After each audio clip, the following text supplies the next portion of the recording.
Hello students, स्वागत है इसका इस वीडियो में। This is cab sir. आज के इस वीडियो में हम डिस्कस करने वाले हैं ऑटोनोमस और नॉन ऑटोनोमस में क्या डिफरेंस है और आपके लिए क्या बेटर हो सकता है। ऑटोनोमस बेटर होगा या फिर नॉन ऑटोनोमस। ऑलरेडी हमने बहुत सारे इंपॉर्टेंट टॉपिक्स पे डिस्कशन कर लिया है। इस चैनल के ऊपर बहुत सारे इंपॉर्टेंट वीडियोस अपलोडेड हैं, वो आप देख के जो भी इंजीनियरिंग एडमिशन से रिलेटेड जो क्वेरीज होते हैं वो क्लियर कर सकते हो। ओके, उसमें से ये भी एक बहुत सारे स्टूडेंट का क्वेरी आ रहा था कि आप सर ऑटोनोमस और नॉन ऑटोनोमस के बारे में बताइए, एग्जैक्टली डिफरेंस क्या होता है और हमारे लिए बेटर क्या हो सकता है।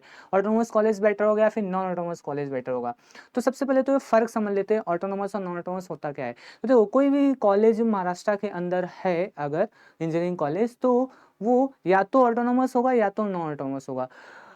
नॉन ऑटोनोमस की बात करता हूँ। सबसे पहले देखो, नॉन ऑटोनोमस का मतलब हुआ कि वो जो कॉलेज है उसका जो होम यूनिवर्सिटी है, जैसे कि फॉर एग्जांपल मैं मुंबई में, हम लोग मलाड एरिया में रहते हैं। मलाड में एक कॉलेज है, Atharva college of engineering. Okay, Atharva college जो है हमारा एक इंजीनियरिंग कॉलेज है, वो नॉन ऑटोनोमस कॉलेज है। ये नॉन ऑटोनोमस कॉलेज है और ये मुंबई यूनिवर्सिटी से एफिलिएटेड है। इस कॉलेज का पूरा जो कंट्रोल है, जैसे कि इस कॉलेज का करिकुलम, एग्जाम्स, ओके, फीस, जितनी भी चीज़ें हैं सब कौन डिसाइड करता है? मुंबई यूनिवर्सिटी डिसाइड करती है। वहीं पे अगर मैं बात करूँ, यहीं पे हमारे मुंबई के अंदर एक कांदिवली में एक कॉलेज है, ठाकुर कॉलेज ऑफ इंजीनियरिंग। वो एक ऑटोनोमस कॉलेज है और उसका करिकुलम, एग्जाम्स एंड फैकल्टी वगैरह सब वो खुद डिसाइड करते हैं। तो ये बेसिक डिफरेंस हो गया कि जो हमारे ऑटोनोमस और नॉन ऑटोनोमस कॉलेज होते हैं, उसमें जो ऑटोनोमस कॉलेज होता है उसको ऑटोनॉमी मिलता है, उसको अथॉरिटी मिल जाता है चेंजेस करने का। जैसे जैसे डिमांड बढ़ता है किसी चीज़ का, उसके हिसाब से वो चेंज कर सकते हैं। ओके, ठीक है। तो सबसे पहले इसको थोड़ा सा डिफरेंसेस जो है वो पॉइंट्स के हिसाब से मैं आपको बता देता हूँ। पहला जो पॉइंट है, फ्लेक्सिबिलिटी इन करिकुलम। ओके, तो जैसे कि मैंने बताया, जो हमारे ऑटोनोमस कॉलेज होते हैं उनके पास अथॉरिटी रहती है, वो डिमांड के हिसाब से, ओके, मार्केट में या फिर जो बिजनेस वर्ल्ड में जो भी नई चीज़ें आ रही हैं, जैसे कि इस समय एआई आ रहा है, रोबोटिक्स आ रहा है, राइट, मशीन लर्निंग आ गया, तो इसके हिसाब से अपने करिकुलम में चेंजेस कर सकते हैं और फ्रिक्वेंटली चेंज होता है ऑटोनोमस कॉलेज में। ओके, और ये काफ़ी अच्छा भी है बिकॉज मार्केट में जो चल रहा है उसके हिसाब से अगर आप चीज़ें पढ़ोगे, समझोगे, तो आप और अप टू डेट रहोगे।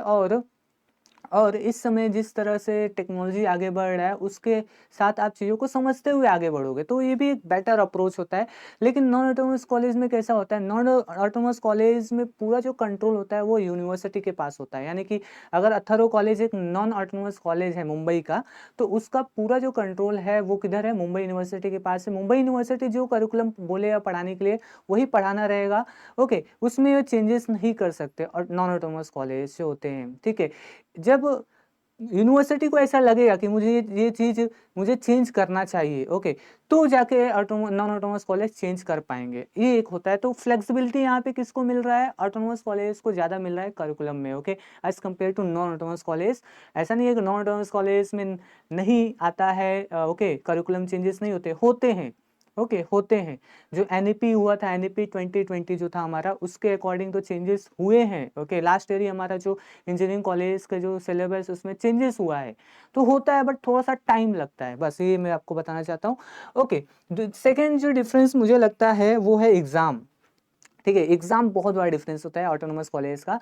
जो एग्ज़ाम होता है ऑटोनोमस कॉलेजेस के अंदर, वो ऑटोनोमस कॉलेज खुद ही कंडक्ट करता है और खुद ही उसी कैंपस में होता है। ओके, ठीक है। जैसे कि एग्जांपल मैं बताऊं, ठाकुर कॉलेज जहाँ से मैं खुद पढ़ा हूँ, तो ठाकुर कॉलेज के अंदर जो एग्ज़ाम होता है, चूंकि ये ऑटोनोमस कॉलेज है, तो एग्ज़ाम खुद टाइम टेबल, एग्ज़ाम का टाइम टेबल कौन डिसाइड करता है? ठाकुर कॉलेज ही बनाता है। ओके, एग्जाम के पेपर कौन बनाता है? ठाकुर कॉलेज ही बनाता है। इसके अलावा जो पेपर साइन भी कौन करता है? ठाकुर कॉलेज के जो भी फैकल्टीज रहते हैं वही साइन करते हैं। तो ये सारी चीज़ें ऑटोनॉमी मिल जाती है, स्पेशली एग्जाम से रिलेटेड होता है और रिजल्ट भी ठाकुर कॉलेज ही डिक्लेयर करता है। ओके, ठीक है। वेयर एज यहाँ पे जो नॉन ऑटोनोमस कॉलेज है, यानी कि अथर्व कॉलेज, वहाँ पे एग्जाम यूनिवर्सिटी डिसाइड करेगा, पेपर भी यूनिवर्सिटी पे आता है, साइन भी यूनिवर्सिटी की तरफ से होता है, रिजल्ट भी यूनिवर्सिटी की तरफ से ही डिक्लेयर होता है। ओके, ठीक है। तो ये सारे एग्जाम से रिलेटेड थोड़े डिफरेंसेस हो गए। ओके, एंड उसके बाद एक डिफरेंस होता है डिग्री। ओके, डिग्री जो होता है, जो ऑटोनोमस कॉलेज रहेंगे चाहे नॉन ऑटोनोमस कॉलेज हो, डिग्री जो रहेगा वो यूनिवर्सिटी की तरफ से ही दिया जाता है, इसमें कोई डिफरेंस नहीं है। ओके, चाहे अथर्व कॉलेज हो और ठाकुर कॉलेज हो, दोनों कॉलेज के डिग्री के ऊपर मुंबई यूनिवर्सिटी लिखा रहेगा, बिकॉज मुंबई हमारा क्या है? पेरेंट यूनिवर्सिटी है जो भी मुंबई के अंदर कॉलेज है, इंजीनियरिंग कॉलेज, ओके। लेकिन एक छोटा-सा डिफरेंस ये होता है कि जो ऑटोनोमस कॉलेज रहेंगे उसके ऊपर डिग्री के ऊपर कॉलेज का भी नाम लिखा रहता है, ओके, ऑटोनोमस कॉलेज के अंदर, ओके, ठीक है। व्हेयरएज़ नॉन ऑटोनोमस कॉलेज में ऐसा नहीं रहेगा, ओके, वहाँ पे सिर्फ यूनिवर्सिटी का नाम लिखा रहेगा। ये एक हो गया। इसके अलावा एक और डिफरेंस होता है, बेनिफिट्स देख लेते हैं अभी, ओके, फटाफट हम बेनिफिट्स देख लेते हैं। बेनिफिट्स में हमारा होता है इंडस्ट्री रिलेवेंट एजुकेशन हो जाता है, ओके। और जो भी ऑटोनोमस कॉलेज होते हैं मतलब जो भी डिमांड है उसके हिसाब से वो चीज़ें पढ़ाते हैं और वो आप समझते हो और उसके हिसाब से आप अप टू डेट रहते हो। इम्प्रूव्ड असेसमेंट टेक्निक, यानी कि यहाँ पे autonomous college can often use regular assessment through out the year, यानी कि ऑटोनोमस कॉलेज जो होते हैं एग्जाम का फुल अथॉरिटी रहता है, तो वो जो चाहे वो एग्जाम ले सकते हैं, ओके। अगर यूनिवर्सिटी ने बोला है 3 एग्जाम लेने के लिए, चाहे तो ऑटोनोमस कॉलेज 2 एग्जाम भी ले सकते हैं, बिकॉज एग्जाम का अथॉरिटी होता है, ओके। और जितना चाहे वो इतना एग्जाम वो ले सकते हैं, तो ये एक इम्पॉर्टेंट होता है, बेनिफिट होता है, ओके। मेन बेनिफिट यही है कि वही यहाँ पे फुल अथॉरिटी मिलता है एग्जाम से रिलेटेड भी प्लस करिकुलम से रिलेटेड, जो कि सबसे ज़्यादा इंपॉर्टेंट होता है। फ्रीक्वेंटली चेंज हो सकता है depending upon the demand, okay. उसके अलावा जो नॉन ऑटोनोमस कॉलेज हैं, ओके, यहाँ पे इसके बेनिफिट क्या है, कंसिस्टेंसी रहता है, ओके। जैसे कि अब जितने भी नॉन ऑटोनोमस कॉलेज रहेंगे मुंबई के अंदर, जो मुंबई यूनिवर्सिटी से एफिलिएटेड है, वहाँ पे एक ही टाइप का सिलेबस रहेगा, ओके, एक ही टाइप का सिलेबस रहेगा, एक ही टाइप, सबको पता है कि एक ही टाइप का सबका टाइम टेबल रहेगा, एग्ज़ाम भी सबका एक ही समय पे होगा, ठीक है, रिजल्ट भी सबका एक ही है, तो एक कंसिस्टेंसी देखने को मिलता है, ओके। और ज़्यादातर कॉलेज जो होते हैं ऑलमोस्ट 80 to 90% कॉलेज जो होते हैं वो नॉन ऑटोनोमस होते हैं। ऑटोनोमस वो कॉलेज बहुत कम होते हैं, बिकॉज ऑटोनॉमी मिलना भी बड़ी बात होती है, ओके। ऑटोनॉमी भी यूनिवर्सिटी की तरफ से ही दिया जाता है, लेकिन उसके लिए पहले कॉलेज को साबित करना पड़ता है कि हमारे पास वो इंफ्रास्ट्रक्चर है कि नहीं। तो ऐसा है, ज़्यादातर कॉलेज जो होते हैं नॉन ऑटोनोमस कॉलेज ही होते हैं, ठीक है।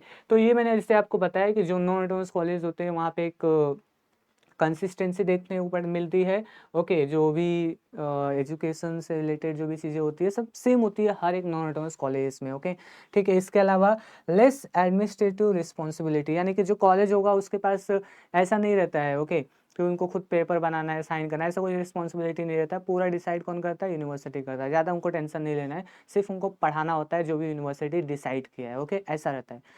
तो ये हो गया। अभी आपको कौन सा इसमें चूज करना चाहिए, which one should you select, okay, which one should you select. यहाँ पे मैंने कंडीशन दिया है एक, ओके। देखो, N autonomous college might be fantastic option for you, might be best option for you if okay if you if you value a flexible and changing curriculum as well as the greater control over the assessment and course modification। अगर आपको ऐसा है कि आपको नई चीज़ें explore करना है, जो भी नई चीज़ें आ रही हैं वो आपको सीखना है, ओके, ठीक है, तो आप ऑटोनोमस कॉलेज डेफिनेटली प्रेफर कर सकते हो। लेकिन अगर आपको ऐसा है कि आपको एक ज़्यादा फ्लेक्सिबिलिटी नहीं चाहिए, ओके, जो शुरू से ही जैसे बरसों से इंजीनियरिंग कॉलेज में जिस तरह से पढ़ाया जा रहा है, ओके, ओके, अगर वही तरीके से पढ़ना है तो वहाँ पे नॉन ऑटोनोमस कॉलेज बेटर है। यहाँ पे लेस फ्लेक्सिबिलिटी रहता है, ओके, कन्वेंशनल मेथड जो पहले से जो मेथड से पढ़ाया जा रहा है वो सब रहेगा। Controlled approach, okay, to studying non autonomous institution could be a better option for you, okay. मतलब अगर आपको ज़्यादा ऐसा नहीं चाहिए कि चेंज हो बार बार सिलेबस और सब जगह यूनिफॉर्मिटी है उसके हिसाब से ही पढ़ना चाहते हो, तो आप नॉन ऑटोनोमस कॉलेज प्रेफर कर सकते हो, ओके। ऑफ कोर्स यहाँ पे एक और चीज़ मैं आपको बताना चाहूँगा कि ऐसा नहीं करना कि मतलब ऑटोनोमस कॉलेज बहुत बेटर है बस वही चाहिए मुझे, ओके, दूसरा कोई कॉलेज चाहिए ही नहीं, नॉन ऑटोनोमस तो मेरे को चाहिए ही नहीं, ऐसा नहीं होता है। दोनों कॉलेज अपनी जगह पे ठीक हैं, थोड़ा सा बस वो ऑटोनॉमी का और करिकुलम का उनको प्लस पॉइंट हो जाता है ऑटोनोमस का। बाकी यूनिवर्सिटी का सिलेबस भी अप टू डेट है, लास्ट ईयर ही चेंज हुआ है सिलेबस, ओके, ठीक है। लेकिन वही है कि उनको चेंज होने में थोड़ा सा टाइम लगता है, ओके, नॉन ऑटोनोमस कॉलेज का, लेकिन उसमें भी जो भी सिलेबस है चीज़ें हैं वो काफ़ी ज़्यादा सेम होती है दोनों में, ओके। थोड़े बहुत डिफरेंसेस होते हैं और आपको बेसिकली क्या देखना चाहिए, आपके हिसाब से कौन सा ब्रांच बेटर है, ओके, ठीक है। आपको सबसे ज़्यादा इंपॉर्टेंस इंजीनियरिंग एडमिशन में ना ब्रांच को देना चाहिए, सबसे ज़्यादा इंपॉर्टेंट ब्रांच को, कौन से ब्रांच को आपको प्रेफर करना है, कौन से ब्रांच में फ्यूचर में स्कोप होने वाला है, ठीक है, कौन सा ब्रांच आपके लिए, आपका जो अभी तक सीखे हो समझे हो उसमें आपका इंटरेस्ट किस में आ रहा है वो आपको समझना चाहिए, ओके, ठीक है?